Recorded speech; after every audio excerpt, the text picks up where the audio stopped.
Hello friends, मैं हूं अमित प्रताप सिंह। आज हम सीखेंगे आज के लेक्चर में 11 साइंस फिजिक्स में chapter number 2 kinematic equation by the graphical method. यह टॉपिक शायद आपको थोड़ा सा कंफ्यूज करता हो या आपको समझ नहीं आता हो। आज मैं उसको आसान बनाने के लिए पूरी कोशिश करूंगा। तो फ्रेंड्स, नोटबुक और पेन लेके मेरे साथ स्टार्ट हो जाइए। आइए शुरू करते हैं। Kinematic equation with constant acceleration. Constant acceleration, ठीक है।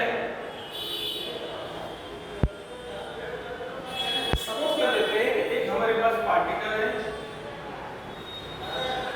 जो कि t=0 टाइम पर v0 स्पीड से एक्सेलरेटेड मोशन परफॉर्म करना शुरू करता है। तो आफ्टर सम टाइम इसकी वेलोसिटी बढ़ करके v हो जाती है। v को इस तरह दिखाएंगे। इनिशियल वेलोसिटी v0 थी, एक्सेलरेटेड मोशन हो रहा है, स्पीड बढ़ रही है, आप सबको पता है। तो v हो जाएगा, फाइनल वेलोसिटी v है, इनिशियल v0 है।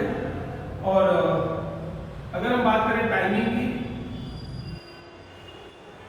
तो t टाइम के बाद ऐसा होगा। ये आपका vt ग्राफ बन के तैयार है। यहीं से हम स्टार्ट करेंगे। इस पॉइंट का नाम दे दो आप लोग o, यहाँ पर a और यहाँ पर b, यहाँ पर c, यहाँ पर d, ठीक है। और यहाँ पर हम E बोल सकते हैं। आइए शुरुआत करते हैं। सबसे पहले हम बात करते हैं एक्सीलरेशन की डेफिनेशन क्या है। Delta V upon delta T, change in velocity upon change in time. Change in velocity upon change in time. तो चेंज इन वेलोसिटी को बोलेंगे फाइनल वेलोसिटी क्या है, v है। इनिशियल क्या है, v0, v minus v0।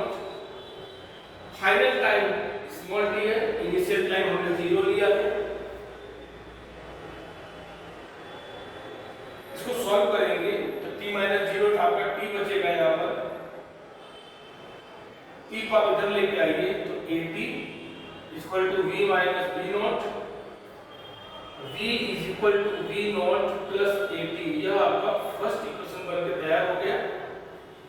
Kinematic equation का जो फर्स्ट इक्वेशन है v equal to v0 plus at आपके सामने है।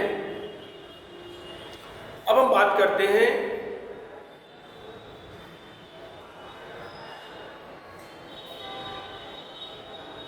Second equation. इसको एक नंबर आप डाल सकते हैं। अभी सेकेंड इक्वेशन। अब जरा देखिए ग्राफ क्या बता रहा है। ग्राफ ये बता रहा है कि एक रेक्टेंगल बन रहा है, एक राइट एंगल ट्रायंगल बन रहा है। आप देखिए यहाँ पर ये आपका जो ट्रायंगल है राइट एंगल ट्रायंगल है, और आपका ये रेक्टेंगल है t लेंथ और v0 जो है ब्रेथ है।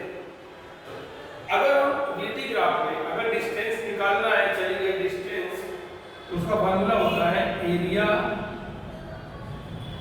Covered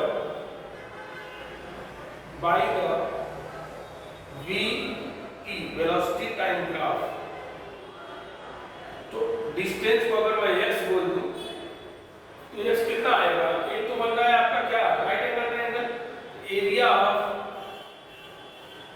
rectangle plus area of triangle. किस तरह बन रहा है। तो रेक्टेंगल क्या होगा, लेंथ इनटू ब्रेथ। ये जो आपका रेक्टेंगल है o a d e, ये आपका एरिया जो है रेक्टेंगल का है। तो ब्रेथ आपका यहाँ से t है और आपका ये लेंथ है v0। तो length into breath v0 into t लिख सकते हैं। प्लस राइट एंगल ट्रायंगल का फार्मूला होता है half base height, half base. Base तो आपका यही है, कितना, यहाँ से यहाँ तक t है, इसको हम t लिख सकते हैं। और हाइट आपका CD है। CD क्या है आप देखिए यहाँ से जितना CD है उतना ही आपका ये है, और ये B माइनस B नॉट से दिखाया जाएगा, B माइनस B नॉट। एक बार फिर से देख लीजिए, ये रेक्टेंगल का एरिया है length into breadth, T into V nought. Breadth आपका यहाँ से यहाँ तक ही है, इसको हम B नॉट बोलेंगे। ये लेंथ B नॉट की है, ये लेंथ T की है, T इनटू V नॉट, सीधा लिख दिया मैंने V not into T plus half base. Base T लिया है तो ट्रायंगल का बेस T ही लिया जाएगा, और हाइट आपकी है V में से V नॉट माइनस करो तो ये गैप निकल जाएगा। चलो शुरू करते हैं, इसको आगे बढ़ाते हैं। V nought T plus half T, V minus V not के लिए यहाँ पे देखिए V minus V not first equation का देखते हैं, 80 मिल जाता है हमको, यहाँ 80 लिखेंगे और यहाँ लिखेंगे फ्रॉम फर्स्ट इक्वेशन, बन जाएगा V nought T plus half, ये आपका A आ गया 80 T T स्क्वायर, ये आपको बन गया सेकेंड इक्वेशन। फ्रेंड्स, ये आपको क्या बन गया? सेकेंड इक्वेशन अपना kinematic equation, x equal to V nought T plus half AT square plus half AT square. अब हम बात करेंगे फ्रेंड्स थर्ड इक्वेशन की। थर्ड इक्वेशन के लिए आप देखिए, इस ग्राफ को मैं यहाँ से थोड़ा सा निकाल दे रहा हूँ, ठीक है। थर्ड इक्वेशन की अगर हम बात करें, फिर से यही लेंगे, x equal to average velocity into time. Average velocity होगा initial velocity v naught final v upon two distance x equal to, एक फार्मूला ऐसा भी लिख सकते हैं, average velocity into time interval. Average velocity कैसे निकालेंगे? Initial velocity plus final velocity, v not plus v upon two, और time के प्लेस पे देखिए, टाइम के प्लेस पे यहाँ आ जाइए, फर्स्ट इक्वेशन आपके सामने है। अगर मैं t को लेफ्ट साइड लाऊं, a को नीचे लाऊं, तो t इधर आएगा, a नीचे जाएगा, v minus v not upon a यहाँ से लिखा जा सकता है v minus v not upon a। अब इसको जरा ठीक सुधारिए, v plus v not upon 2 आपका v minus v not upon a, इन दोनों को मिला देते हैं, a plus b a minus b बन जाता है b square minus v not square upon 2a। ये आपका x का फॉर्मूला बन जाएगा। 2a आप लेफ्ट साइड लाइए तो 2ax is equal to b square minus b naught square. This is the third equation of the kinematic equation. Kinematic equation का third equation आपका है v minus v naught, v square minus v naught square is equal to 2ax, यानी कि 2ax is equal to v square minus v naught square. Friends, ये इस method को बोलते हैं ग्राफिकल मेथड। क्या बोलते हैं? Graphical method. अभी इसी का हम दूसरा जो है एक और इक्वेशन है जिसको बोलते हैं कैलकुलस मेथड। क्या बोलते हैं? Calculus method. तो फ्रेंड्स, वो भी मैं आपको आज सिखा दे रहा हूँ, दोनों मेथड आप तैयार रखना, हो सकता है आपके काम आए। तो आगे शुरू करते हैं कैलकुलस मेथड। अब देखते हैं कैलकुलस मेथड क्या होता है। कैलकुलस मेथड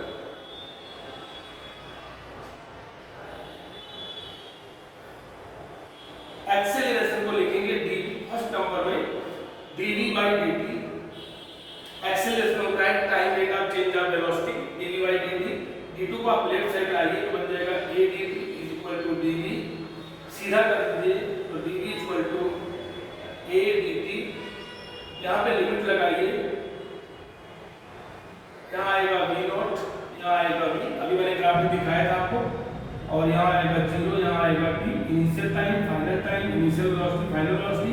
और जैसे कि मैंने बताया कांस्टेंट एक्सेलरेशन से है तो एक्सेलरेशन को बाहर निकाल देंगे, ये आपका बाहर आ जाएगा 0 to t dt, और यहाँ आएगा dv v नॉट v।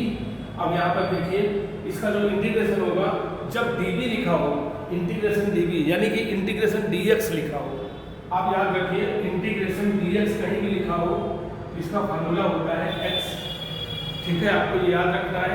अगर इंटीग्रेशन कहीं भी लिखा हो, dx लिखा हो तो इसको हम x लिखेंगे। सिमिलरली यहाँ क्या लिखा हुआ है dv, यहाँ क्या लिखेंगे v लिखेंगे, और अपर लिमिट लोअर लिमिट यहाँ लिखेंगे a, यहाँ भी कुछ भी नहीं लिखा है तो लिखेंगे t 0 to t। इसको आप थोड़ा सा सिंप्लीफाई कीजिए तो upper limit minus lower limit, upper limit minus lower limit, यहाँ भी a upper limit minus lower limit, ठीक करेंगे तो आपको मिलेगा v minus v nought is equal to 80, v is equal to v not plus 80। This is the first equation of kinematic equation. अब हम बात करते हैं दूसरे नंबर की। पहला तो क्लियर हो गया, अब हम बात करते हैं दूसरे नंबर इक्वेशन की। फ्रेंड दूसरे नंबर के लिए आपको फार्मूला लेना है वेलोसिटी का। तो velocity is equal to dx by dt, सबको पता है डिस्प्लेसमेंट अपन टाइम को बोलते हैं वेलोसिटी। dt इधर लाइए, v dt is equal to dx, सीधा कर दीजिए dx is equal to v dt। अब जरा ध्यान दीजिए dx is equal to v की प्लेस पे फर्स्ट इक्वेशन से आप ले लीजिए v equal to v not plus 80। यहाँ लिखिए v नॉट प्लस 80, v के प्लेस पे ब्रैकेट लग जाएगा, यहाँ dt लग जाएगा। अब इंटीग्रेशन कर दीजिए, क्या कर दीजिए इंटीग्रेशन। यहाँ पे टाइम 0 to t, यहाँ पे x है तो x नॉट और x, ये खास ध्यान रखना है, x नॉट इनिशियल पोजीशन है और x क्या है फाइनल पोजीशन। यानी कि यहाँ पर अगर डिस्टेंस निकालना है तो लिखा जाएगा x माइनस x नॉट, ये खास ध्यान रखना है। यहाँ भी केवल dx है तो इंटीग्रेशन आएगा x upper limit lower limit. अब जरा ध्यान दीजिए यहाँ पे v नॉट है, अगर अकेला v नॉट है इसका भी आपका इंटीग्रेशन क्या आएगा v nought t upper limit lower limit. यहाँ देखिए 80 है, एक कांस्टेंट है बाहर आएगा, t का इंटीग्रेशन आएगा t²/2, क्या आएगा t²/2 upper limit lower limit. क्योंकि यहाँ पे दो टर्म थे, इसका अलग इंटीग्रेशन करना था, इसका अलग करना था। और v नॉट और a क्या है कांस्टेंट। अब आप यहाँ देख सकते हैं v नॉट को मैं ऐसे लिख सकता हूँ, v नॉट लिखा था dt तो ऐसे लिख सकते हैं, v नॉट बाहर कर दो आएगा dt, तो क्या बनेगा v not into t upper limit lower limit. तो यहाँ पे आपको मिलेगा v नॉट t माइनस 0, ये मैंने ऊपर लिख दिया, आप देख सकते हैं। तो इसको सिंप्लीफाई करेंगे, upper limit minus lower limit equal to v nought t minus 0 plus 2 बाहर निकाल दीजिए half a t² minus 0 upper limit minus lower limit, upper limit t है लोअर लिमिट 0 है, x minus x nought equal to v nought t, 0 ignore करिए, half a t² 0 ignore करिए, ये बन गया आपका सेकंड इक्वेशन। क्या बन गया सेकंड इक्वेशन। आइए शुरू करते हैं, थर्ड इक्वेशन की बात करते हैं। तो थर्ड इक्वेशन जो आएगा आपका उसको लेके चलना है, फिर से acceleration a equal to dv by dt। अब यहाँ थोड़ा सा आपको ध्यान रखना है, तीसरे इक्वेशन को डिराइव करने के लिए हम यहाँ पर एक थोड़ा सा अलग से कुछ काम करेंगे। यहाँ हम क्या करेंगे dx by dx से multiply and divide, dx by dx से हमने क्या किया मल्टीप्लाई किया डिवाइड किया। अब जरा ध्यान दीजिए dv नीचे dx लेके आइए और इनटू dx by dt, यानी कहने का मतलब dx dt को रिप्लेस कर दिया। तो dx by dt आपको बन जाएगा वेलोसिटी और ये बन जाएगा x को ऐसे रहने देना है, a equal to dv by dx into ये बन गया वेलोसिटी, dx को लेफ्ट साइड लाइए, थोड़ा आगे कर देता हूं मैं इसके आगे यहाँ से। और जरा ध्यान दीजिए आगे बढ़ाएंगे तो dx को आप लेफ्ट साइड लाइए तो बन जाएगा a dx, उधर आपका आएगा dv, v बाहर कर दीजिए, पहले लिख दीजिए v को, dv इंटू v था, v मैंने पहले लिख दिया। अब जरा देखिए ये कांस्टेंट है, यहाँ लिमिट लेंगे x नॉट x dx, यहाँ v वेरिएबल है तो v पर आपका इंटीग्रेशन आएगा v नॉट v वेरिएबल मतलब वेलोसिटी चेंज हो रही है क्योंकि एक्सेलरेटेड मोशन हो रहा है इसलिए वेरिएबल है। अब जरा ध्यान दीजिए यहाँ पर a इनटू यहाँ पर इंटीग्रेशन कुछ नहीं है तो x आएगा x नॉट x, जैसे कि मैंने पहले बता दिया यहाँ v है तो क्या हो जाएगा v² upper limit lower limit, ठीक है, v² माइनस v नॉट² 2, क्या आएगा आपका ax माइनस x नॉट, क्या आएगा ax माइनस x नॉट आपका बचेगा। अब जरा ध्यान दीजिए अगर मैं 2 को इधर लाऊं तो क्या हो जाएगा 2ax minus x nought equal to यहाँ आएगा v² माइनस v नॉट², या आपका बन गया third equation v² minus v naught equal to 2ax minus x naught. तो फ्रेंड्स मैंने ये दोनों जो मेथड था, एक कैलकुलस मेथड और पहला ग्राफिकल मेथड, दोनों मैंने समझाने की कोशिश किया है। ठीक है, अगर आपको इंटीग्रेशन नहीं समझ में आए तो आप मुझे कमेंट बॉक्स में लिखिए, कमेंट सेक्शन में लिखिए, मैं आपको इंटीग्रेशन और डिफरेंशिएशन एक पूरा वीडियो आपको बना के समझाऊंगा। फ्रेंड्स, इसी तरह आप मेरे वीडियो आते रहेंगे। मैंने फिर से स्टार्ट कर दिया है, रीस्टार्ट कर दिया है वीडियो बनाना, और 11th और 12th के लगातार मेरे वीडियो आते जाएंगे। जितने भी अलग अलग हार्ड टॉपिक हैं, सभी कठिन जो टॉपिक्स हैं, उनके लिए मैं वीडियो बनाऊंगा। मैं आपके साथ हूँ। जय हिंद, जय भारत।